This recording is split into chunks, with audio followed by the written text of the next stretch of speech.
उत्तर प्रदेश सरकार गरीब परिवार की बेटी को 51,000 रुपए शादी के लिए दे रही है। आपको मिले या नहीं? दोस्तों, गरीब परिवार के लिए बेटी की शादी करना आसान नहीं होता। कई लोग तो कर्ज लेते हैं और कई लोग सालों से जोड़ते हैं ताकि हमारी बेटी की शादी हो जाए। लेकिन कई लोगों को पता नहीं है कि यूपी सरकार यानी कि उत्तर प्रदेश सरकार बेटियों की शादी के लिए आर्थिक सहायता भी करती है। 51,000 रुपए शादी की अनुदान योजना के तहत बेटियों के लिए सरकार दे रही है। उत्तर प्रदेश सरकार की इस योजना का नाम है शादी अनुदान योजना। इस योजना के तहत गरीब परिवार की बेटी की शादी के लिए सरकार 51,000 रुपए देती है बिना भेदभाव के। लेकिन अभी तक कुछ लोगों को पता ही नहीं है और जिन्हें पता है उनको पैसे मिले ही नहीं है। तो फिर ये योजना का लाभ कैसे मिलेगा? गलती किसकी है कि वही इस योजना का लाभ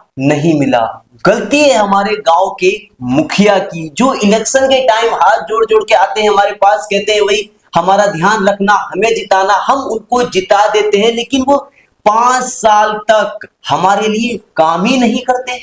अगर मुखिया अच्छे से काम करता तो गरीब की परिवार की बेटी के लिए कर्ज करना नहीं पड़ता। शादी अनुदान से यानी कि मुख्यमंत्री की एक शादी अनुदान योजना है। 51,000 रुपए मुख्यमंत्री की शादी अनुदान योजना के तहत मिलते हैं। लेकिन आपके मुखिया जी ने कभी सोचा ही नहीं कि गरीब परिवार को सरकार की योजनाओं का लाभ उठा दे। और दोस्तों, ये जो सरकार की तरफ से 51,000 रुपए शादी अनुदान योजना के तहत मिलते हैं, ये आपके डायरेक्ट खाते में आते हैं। लेकिन आपको इसका लाभ इसलिए नहीं मिला क्योंकि आपके मुखिया जी ने कोशिश ही नहीं की, आपका फॉर्म ही नहीं भरवाया, आपके परिवार से आकर के पूछा ही नहीं कि बेटी की शादी है। वही शादी अनुदान योजना के तहत मुख्यमंत्री जी दे रहे हैं 51,000 रुपए। अगर आपकी बेटी की शादी होने वाली है या फिर शादी हो गई है, तब भी आपको इस योजना का 100% लाभ मिलेगा बिना भेदभाव के। लेकिन हम तक ये योजना क्यों नहीं पहुंच पाती? लोगों को जानकारी नहीं होती, कुछ लोगों के सही तरीके से डॉक्यूमेंट तैयार ही नहीं हो पाते और कई लोग बार बार चक्कर लगाते रहते हैं और काम बीच में ही रुक जाता है और उसका लाभ नहीं मिलता।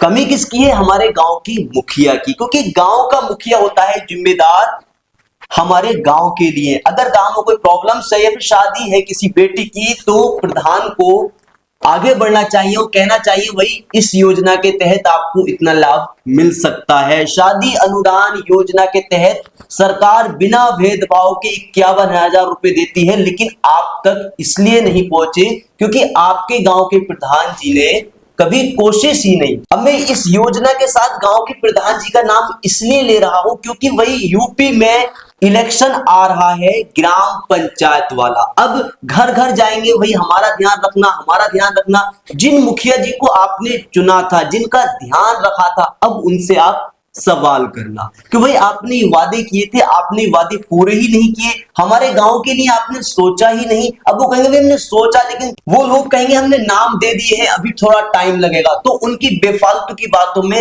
मत आना क्योंकि सभी प्रधानों के बस्ते जमा होने वाले हैं। अब कोई भी कुछ नहीं कर पाएगा। अब आपको नया मुखिया चुनना है जो पढ़ा लिखा हो, गांव के बारे में सोचता हो, आपकी भलाई के बारे में सोचता हो। अभी तक आपने सबको आजमाया, लेकिन अभी तक जितने भी प्रधान मिले, जिनको भी आपने चुना, वो सिर्फ प्रधानी जीतने के बाद अपने मटर गश्ती में व्यस्त हो गए। 5 साल तक मजे लिए उन्होंने, लेकिन जब इलेक्शन का टाइम आया कि भाई हमें वोट देना, अब उन्हें वोट बहुत सोच समझ के दीजिए। अगर गांव के प्रधान जी घर घर जाकर के जैसे इलेक्शन में घर घर घूमे थे, अगर इस योजना को भी बताते, जिन बेटियों की शादी है उनके घर ही चले जाते हो, कहते भाई शादी अनुदान योजना मुख्यमंत्री जी के तहत है, इसमें आप आवेदन करो, 51,000 रुपए की मदद मिलेगी। लेकिन मुखिया जी ने ऐसा किया ही नहीं। मैं मुराद अली यही कोशिश कर रहा हूं कि हर परिवार तक सरकार की योजनाओं का लाभ पहुंचे और प्रधानों की नींद उड़ जाए। तो चलिए मिलता हूं आपके साथ एक नए टॉपिक के साथ। और अगर आपके गांव में भी लोगों को योजना का लाभ नहीं मिल रहा है तो कमेंट बॉक्स में बताएं आप किस गांव से हैं। तो चलिए मिलता हूं एक नई वीडियो में एक नए टॉपिक के साथ। तब तक के लिए जय हिंद।